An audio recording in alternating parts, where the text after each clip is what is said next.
Olá! Nessa nossa análise, a gente vai mergulhar em um dos algoritmos assim mais fundamentais do machine learning, que é a regressão linear. Entender direitinho como ela funciona é um passo, sabe, essencial para quem quer realmente avançar na área de dados. Para a gente seguir uma ordem bem lógica, vamos começar pelo contexto geral, né? Onde esse algoritmo se encaixa no universo do machine learning. Depois, vamos para os fundamentos, para entender como ele, entre aspas, aprende. Daí, a gente avança para ver como ele lida com múltiplas variáveis e, no final, claro, vamos falar sobre os próximos passos e recursos para continuar os estudos. Certo, então, para a gente entender a regressão linear de verdade, a primeira coisa que a gente precisa fazer é, bom, situar ela, onde ela mora, sabe? Dentro desse campo gigantesco que é o aprendizado de máquina. Então, a regressão linear, ela pertence a uma categoria chamada aprendizado supervisionado. Para entender isso, é só pensar em como a gente estuda para uma prova, com um gabarito.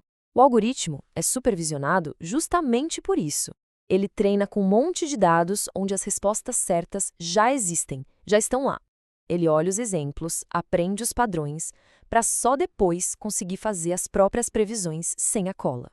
E dentro desse universo supervisionado, existem basicamente duas grandes tarefas, dois grandes caminhos. De um lado, a gente tem a regressão. O objetivo aqui é prever um número, um valor contínuo. Pensa no preço de uma casa, na temperatura de amanhã, são números. Do outro lado, a gente tem a classificação. Aqui a história é outra. O objetivo é colocar as coisas em caixinhas, em categorias. É spam ou não é spam? É cachorro ou gato? Entende a diferença? Um prevê um número, o outro uma etiqueta. E isso nos leva a um ponto super importante, que até conecta com uma análise anterior nossa. A gente já falou sobre a regressão logística. E olha só que curioso, apesar de ter regressão no nome, ela é na verdade um algoritmo de classificação. É uma daquelas pegadinhas da área. Hoje não. Hoje o nosso foco é na regressão de verdade, aquela que prevê valores numéricos. Beleza, agora que a gente já entendeu o contexto, vamos direto ao ponto, ao coração da nossa análise de hoje. Afinal, o que a regressão linear faz na prática? Qual é o grande objetivo dela? Olha, a definição formal é que a regressão linear modela a relação linear, como o nome diz, uma linha reta, entre uma variável que a gente quer prever, chamada de dependente, e uma ou mais variáveis que a gente usa para prever, as independentes. O exemplo clássico é o preço de uma casa. O preço é a variável dependente e ele depende do quê? Do tamanho da casa, que é a variável independente. E o legal é que, visualmente, a ideia é muito fácil de pegar. Imagina que você joga um monte de pontos num gráfico, sabe? Uma nuvem de pontos, cada um representando um dado. O que a regressão linear faz? Ela tenta desenhar uma única linha reta que consiga passar o mais perto possível de todos esses pontos ao mesmo tempo. É por isso que a gente chama essa linha de reta de melhor ajuste. É a que melhor representa a tendência geral daqueles dados. Ok, mas aí surge a grande pergunta, né? Se a gente tem uma nuvem de pontos, dá para desenhar infinitas retas ali no meio. Como é que o algoritmo escolhe uma?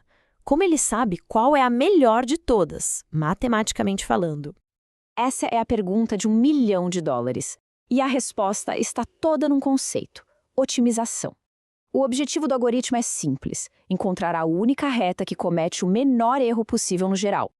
E o método que ele usa para fazer isso se chama método dos mínimos quadrados. O processo é bem engenhoso, olha só. Para cada ponto no nosso gráfico, o algoritmo mede a distância dele até a linha que foi traçada. Essa distância é o erro da previsão para aquele ponto. Aí vem a parte importante. Ele pega cada um desses erros e eleva ao quadrado.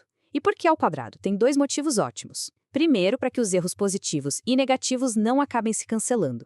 E segundo, para dar um puxão de orelha maior nos erros grandes, eles são penalizados com mais força. No final, ele soma todos esses erros quadrados, e o trabalho dele é ficar ajustando a reta, mexendo nela, até encontrar a posição em que essa soma total seja a menor de todas. E, claro, por trás disso tudo tem matemática. É a nossa velha conhecida, a equação da reta.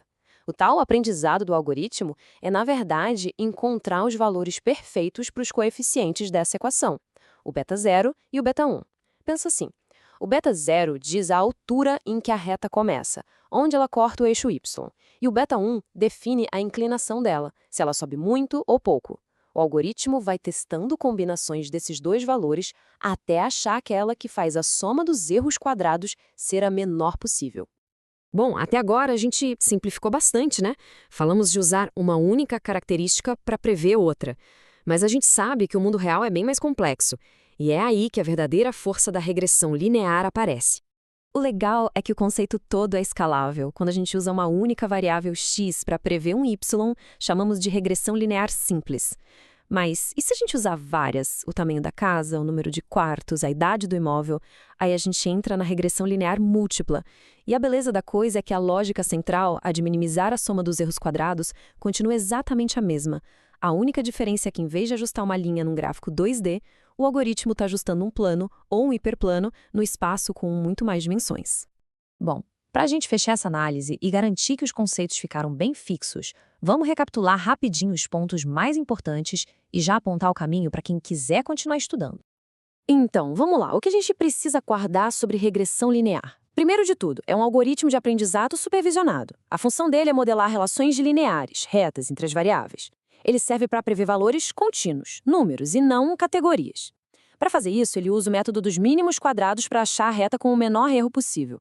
E, por fim, ele pode ser tanto simples, com uma variável, quanto múltiplo, com várias. E vale muito a pena mencionar a fonte de todo este conteúdo. Essa análise foi toda baseada no currículo Machine Learning para Iniciantes da Microsoft Learn.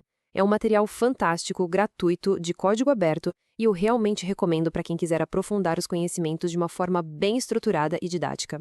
E para a gente continuar nessa jornada de aprendizado de forma bem lógica, a nossa próxima parada será uma análise de outro algoritmo super importante, as árvores de decisão. A gente se vê lá!